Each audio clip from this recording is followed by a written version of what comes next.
Hello friends, so today we are going to start class 10th chemistry 5th chapter periodic classification of element, right? तो चलिए शुरू करते हैं। My name is Ravimohan Pandey and you are watching RMP's Chemology।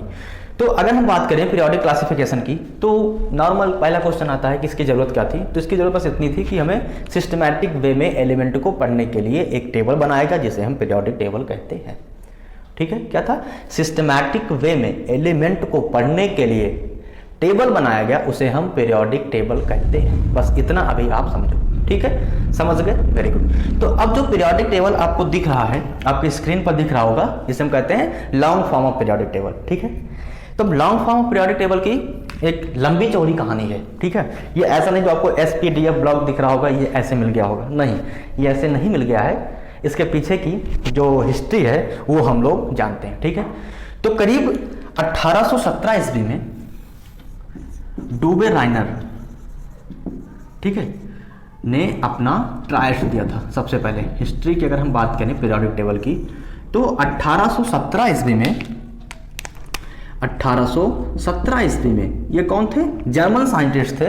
इन्होंने अपना triads दिया element को पढ़ने के लिए और इनके समय में करीब 16 से 18 एलिमेंट की खोज हो चुकी थी। ज़्यादा नहीं हुई थी, अभी 118 हैं, 16 से 18 एलिमेंट की खोज हो चुकी थी। ठीक है, तो इन्होंने क्या बताया?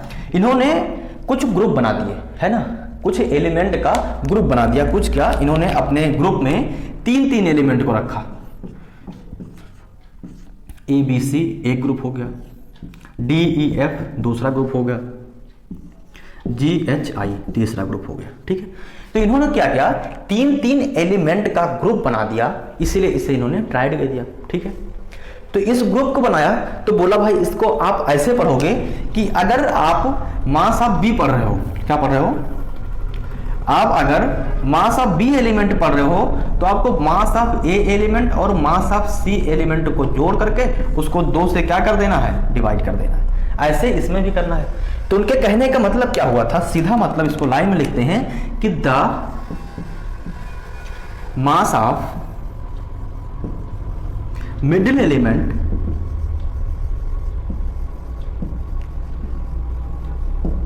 इज इक्वल टू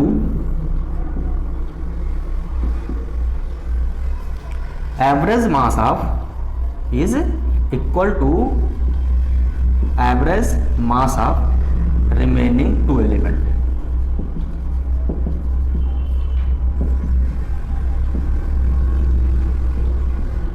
ठीक है, तो इस लाइन का क्या मतलब हुआ कि अगर हमें मास ऑफ B निकालना है तो ये जो रिमेनिंग 2 एलिमेंट, जो ये 2 एलिमेंट मिल रहे हैं, इनका जो एवरेज मास निकाल लेंगे वही मास ऑफ B हो जाएगा।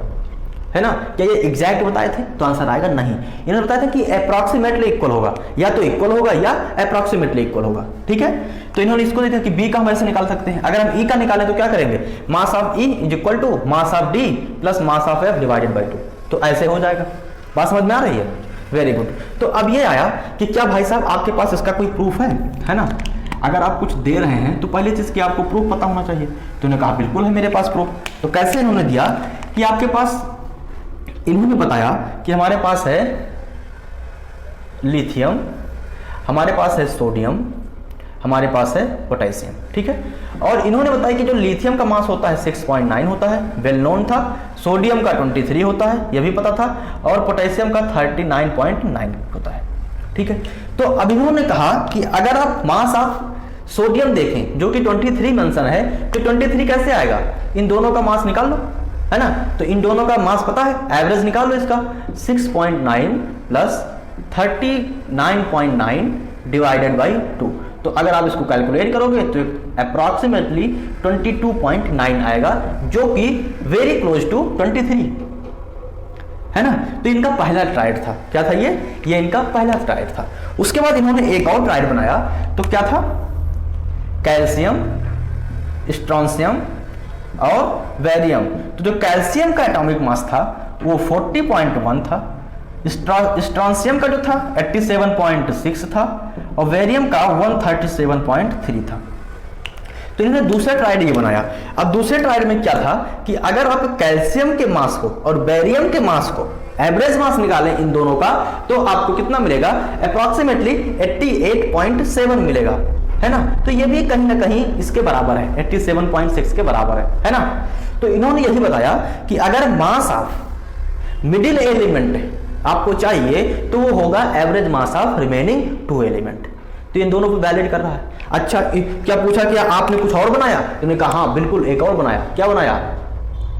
क्लोरीन, ब्रोमीन और आयोडीन। तो इन तीनों का जो ट्रायल बनाया इन्होंने, ये भी एकदम वैलिड था। इस पे कैसे वैलिड था? अगर क्लोरीन की बात करें तो 35.5 होता है, अगर हम ब्रोमीन की बात करें तो 79.9 होता है, आयोडीन की बात करें तो होता है 126.9 के आसपास, है ना। तो इन्होंने देखा कि अगर इन दोनों का एवरेज निकालें क्लोरीन और आयोडीन के मास का, तो हमें मिलेगा 81.1, जो कि 79.9 के लगभग बराबर है ना। तो इनका ट्रायल जो था वो यहां तक तो सफल था, इनका ट्रायल जो था वो यहां तक सफल था। इसके आगे क्या हुआ? इसके आगे इनका मॉडल फेल कर गया, क्योंकि 3 ही ट्राइड ये बना पाए थे जो नॉन एलिमेंट थे। ठीक है, नॉन एलिमेंट से इन्होंने 3 ट्राइड बनाए थे और आगे नहीं बन पाया इनसे। कैसे नहीं बन पाया? अभी जब इसके बारे में देखा गया तो एक और दिया गया, नाइट्रोजन, फास्फोरस और आर्सेनिक। तो नाइट्रोजन का आपके पास 14 है, फास्फोरस का 31 है, आर्सेनिक का 74.9 है। तो अकॉर्डिंग टू डुबेराइनर ऐसा होना था कि अगर हम इन दोनों का एवरेज निकालें तो हमें 31 या 31 के आसपास मिलना था, लेकिन जब इन दोनों का एवरेज निकाला गया तो 49.5 मिला। जब इन दोनों का एवरेज निकाला गया तो 49.5 मिला, और जबकि इन दोनों की प्रॉपर्टी जो है वो सेम है। प्रॉपर्टी क्या है? इन तीनों की सेम है, लेकिन वैलिड नहीं कर रहा था डुबेराइनर के ट्राइड से, तो इसीलिए उनका मॉडल फेल हो गया। डुबेराइनर भाई साहब का मॉडल फेल हो गया। ठीक है, कि क्या हुआ कि वो और जो नॉन एलिमेंट थे उसका भी ट्राइड नहीं बना पाए थे अपने रूल के अनुसार। ठीक है, तो यहां तक की बात थी आज की। अब आगे हम लोग पढ़ेंगे कि इसके बाद कौन सा आया, न्यूलैंड ऑक्टेव रूल, तो उसको हम लोग पढ़ेंगे। ठीक है, तो मिलते हैं अगले वीडियो में। Thank you for watching.